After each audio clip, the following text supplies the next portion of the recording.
আজকে তোমাদের সম্মুখে একটি ছোট্ট বাচ্চার প্রেসক্রিপশান, সেটা বিশেষ করে তোমাদেরকে দেখাবো এবং তার কি সমস্যা ছিল সে বিষয় নিয়ে আলোচনা করব।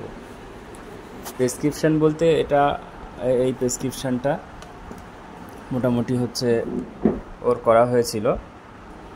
তো অবশ্যই তোমরা ব্যাপারটা দেখো।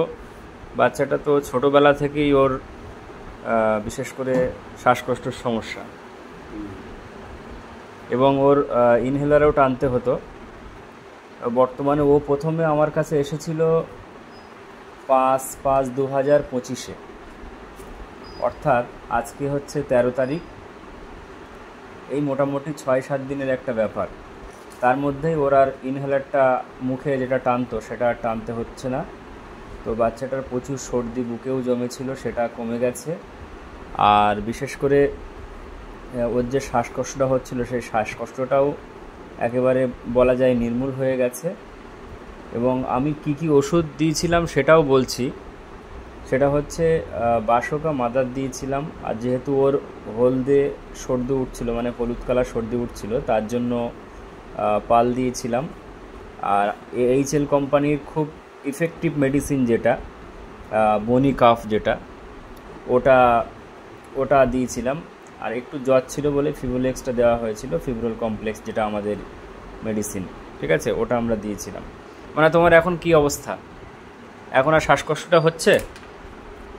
মানে আর ওই যে মুখে যেটা টানতে, ওটা কি আর টানতে হচ্ছে না? কাশি কেমন হচ্ছে তোমার? একটু হচ্ছে, তাই তো? আচ্ছা, তোমার আবার খেলাধুলো করতে ভালো লাগছে তো? মন চাইছে? আর তোমার আগে যে কষ্টগুলো হতো সেই কষ্ট আর হচ্ছে না, না? তো তোমরা দেখতে পাচ্ছ যে ছোট্ট বাচ্চা, মাত্র 6 বছর সবে পড়েছে।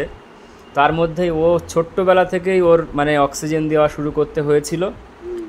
আর সারা বছর, হ্যাঁ, ওনার নানা, বিশেষ করে নানা কি বলছে দেখুন। হ্যাঁ, বলো কি সমস্যা? ছোটতেই ওর সর্দির এত চাপ, সর্দি মোটে কমানো যায়, মানে ছোটবেলা থেকে প্রচুর সর্দির সমস্যা। আর জন্মের পর থেকে কিছুদিন পর থেকেই ওই যে অক্সিজেন দিতে হয়েছিল, হসপিটালে ভর্তি রাখতে হয়েছিল। আর যখনই অ্যালোপ্যাথি ডাক্তারদের কাছে যাওয়ার পরে তখন কি সঙ্গে সঙ্গে মানে যে ওষুধ দেয় তো দিয়ে দেয়, তার কিছুদিন ঠিক থাকে, আবার যা তাই। কিন্তু তুমি একটা জিনিস দেখছো, মাত্র 6-7 দিনের ওষুধ খেয়েছে। তুমি আমাকে অনেক আগে বলেছো তুমি পার্মানেন্ট পেশেন্ট, যে নিয়ে যাব। তো সে যাই হোক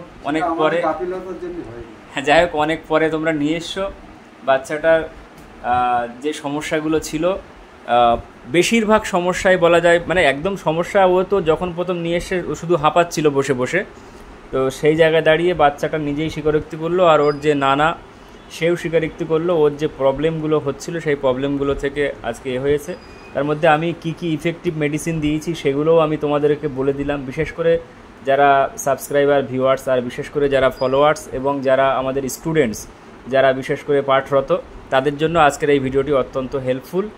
এবং আজকের যে বিষয়টা, আজকে যে মেডিসিনগুলো প্রেসক্রাইব করব সেগুলো আমরা পরবর্তী ভিডিও কিন্তু আবার তোমাদেরকে দিয়ে সেইভাবে কিন্তু তোমাদের জানিয়ে দেবো, ঠিক আছে?